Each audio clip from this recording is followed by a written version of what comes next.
സത്യം പറയാലോ, ഈ ഒരു പ്രൈസ് റേഞ്ചിൽ ഈ ഫോണിന്റെ സ്പെക്ക് കേട്ട് ഞാൻ ശരിക്കും ഞെട്ടിയതാണ്. ഇതാണ് മോട്ടറോളയുടെ സിഗ്നേച്ചർ ഫോൺ. ഇതിന്റെ പേരും ഒരു സിഗ്നേച്ചർ എന്ന് തന്നെയാണ് ഇട്ടിരിക്കുന്നത്. അത്യാവശ്യം നല്ല സ്ലിം ആയിട്ടുള്ള ഒരു ഫോണാണ്. 6.8 ഇഞ്ചിന്റെയാണ് ഡിസ്പ്ലേ വരുന്നത്. 6200 peak brightness, 165 hertz, 10 bit, 100% DCI-P3 colour accuracy, LTPO display ആണ്. അത്യാവശ്യം നിങ്ങൾക്ക് മഴവെള്ളമൊക്കെ വീണാലും യൂസ് ചെയ്യാൻ പറ്റുന്ന രീതിയിലുള്ള സ്ക്രീനാണ്. ഡോൾബി വിഷൻ, ഡോൾബി അറ്റ്മോസിന്റെ സപ്പോർട്ട് ഉണ്ട്. ഇതിന്റെ സൗണ്ട് ഒക്കെ ട്യൂൺ ചെയ്തിരിക്കുന്നത് ബോസ് കമ്പനിയാണ്. ഇനി പെർഫോമൻസിന്റെ കാര്യത്തിലേക്ക് പോയാൽ സ്നാപ്ഡ്രാഗൺ 8 Gen 5, LPDDR5X, UFS 4.1 ന്റെ സപ്പോർട്ട്, അൾട്രാസോണിക് ഫിംഗർ പ്രിന്റ് ആണ് വരുന്നത്. 1 TB വരെ നിങ്ങൾക്ക് സ്റ്റോറേജ് സപ്പോർട്ട് ചെയ്യുന്നുണ്ട്. ക്യാമറ നോക്കിയാൽ 50 മെഗാ പിക്സലിലാണ് 3 ക്യാമറയും. ടെലിഫോട്ടോ ക്യാമറയിൽ 3.5x ഒപ്റ്റിക്കൽ സൂം വരുന്നുണ്ട്. സെൽഫി ക്യാമറയും 50 മെഗാ പിക്സലാണ്. 5200 mAh ബാറ്ററി, 90 വാട്ട്സിന്റെ ചാർജിംഗ് സപ്പോർട്ട് ചെയ്യുന്നുണ്ട്. അഡാപ്റ്റർ ബോക്സിലുണ്ട്. 50 വാട്ട്സിന്റെ വയർലെസ് ചാർജിംഗ് ഉണ്ട്, 10 വാട്ട്സിന്റെ റിവേഴ്സ് വയർലെസ് ചാർജിംഗ് ഉണ്ട്, 5 വാട്ട്സിന്റെ വയർഡ് റിവേഴ്സ് ചാർജിംഗും ഉണ്ട്. പിന്നെ IP69, 68, Bluetooth 6, Wi-Fi 7, type C port വരുന്നതും USB 3.2 ആണ്. പിന്നെ നിങ്ങൾക്ക് അറിയാലോ, മോട്ടറോളയാണ്, സ്റ്റോക്ക് ആൻഡ്രോയിഡ് ആണ്.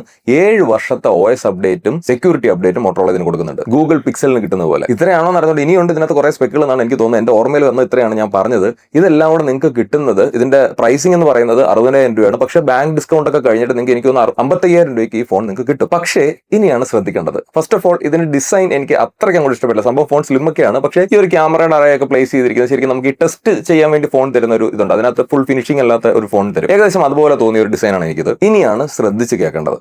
ഇത്രയും സ്പെക്കും കാര്യങ്ങളൊക്കെ ഉണ്ടെങ്കിൽ പോലും എവിടെയൊക്കെയോ എന്തൊക്കെയോ ചില തകരാറുകൾ. സത്യം പറഞ്ഞാൽ എന്റെ ഡൗട്ട് എന്ന് വെച്ചാൽ, ഇതിന് എന്റെ ഇരിക്കുന്ന ഈ പീസിന് മാത്രമാണോ ഈ പ്രശ്നമുള്ളതെന്ന് എനിക്ക് അറിഞ്ഞത്. നിങ്ങൾ ആർക്കെങ്കിലും മോട്ടറുള്ള സിഗ്നേച്ചർ ഉണ്ടെന്നുണ്ടെങ്കിൽ ഒന്ന് കമന്റ് ചെയ്യാൻ, നിങ്ങളുടെ ഫോൺ എങ്ങനെയാണെന്നുള്ളത്. എനിക്കിത് ചെറുതായിട്ട് ഹാങ് ആവുന്നുണ്ട്. ക്യാമറ യൂസ് ചെയ്യുമ്പോഴത്തേക്ക് നമ്മൾ ലെൻസുകൾ സ്വിച്ച് ചെയ്യുമ്പോഴത്തേക്ക് അതിനകത്തൊരു ഒരു സ്റ്റട്ടറിങ് വരുന്നുണ്ട്. പിന്നെ ഫോട്ടോയുടെ കാര്യത്തിൽ എവിടേക്കോ, കാരണം ഫോക്കസ് ഒക്കെ ചെയ്യുമ്പോൾ നമ്മൾ പോർട്രേറ്റ് മോഡലൊക്കെ ഫോട്ടോസ് എടുക്കുമ്പോഴത്തേക്ക് നമ്മൾ ടച്ച് ചെയ്യുന്ന ഭാഗത്തല്ല ശരിക്കും ഫോക്കസ് ആവുന്നത്. എടുത്ത് കഴിയുമ്പോഴത്തേക്ക് ബാക്ക് ഫോക്കസിങ് അടിക്കുന്നുണ്ട്. ഒന്നുകിൽ ബാക്കിലത്തെ ഒബ്ജക്ട് അല്ലെങ്കിൽ ഫ്രണ്ടിലത്തെ ഒബ്ജക്റ്റിലൊക്കെയാണ് ഫോക്കസ് വീഴുന്നത്. പിന്നെ ഡീറ്റെയിലിനകത്തൊക്കെ എവിടേക്കോ കുറച്ച് പ്രോബ്ലംസ്. കാര്യം ഈ ഒരു സ്പെക്കിൽ നിന്ന് നമുക്ക് ഒരിക്കലും ഇത്രയും ഒരു മോശം പെർഫോമൻസ് പ്രതീക്ഷിക്കത്തില്ല. അതുകൊണ്ടാണ് എന്റെ ഡൗട്ട്, ഇതിന് എന്റെ കയ്യിൽ ഇരിക്കുന്ന ഈ ഒരു പീസിന് മാത്രമാണോ ഈ പ്രശ്നം ഉള്ളത്? ബാക്കി ഫോണുകളൊക്കെ നോർമലായിട്ട് വർക്ക് ചെയ്യൂ? ഇതിന്റെ സ്പെക്ക് കണ്ട് ഞെട്ടിയിട്ടാണ് ഞാൻ ഈ ഫോൺ മേടിച്ച് ഉപയോഗിച്ച് തുടങ്ങിയത്. പക്ഷേ ഉപയോഗിച്ചപ്പോഴത്തേക്ക് എനിക്ക് ശരിക്കും ഫസ്റ്റ് ടൈം ഉപയോഗിച്ച് തുടങ്ങുമ്പോൾ തന്നെ നമുക്ക് ഈ പ്രോബ്ലം ഫേസ് ചെയ്ത് കിട്ടും. നമുക്ക് ഫോട്ടോസിനൊക്കെ അത്യാവശ്യം ക്വാളിറ്റി ഉണ്ട്. എന്നിരുന്നാൽ പോലും ഈ AI പ്രോസസിംഗ് പോലത്തെ പരിപാടികളൊന്നും അത്രയ്ക്ക് ഇതിനകത്ത് അങ്ങോട്ട് വന്നിട്ടില്ല. ഇതിൽ ഞാൻ എടുത്ത കുറച്ച് ഫോട്ടോസ് ഉണ്ട്, നിങ്ങളൊന്ന് കണ്ടു നോക്കുക.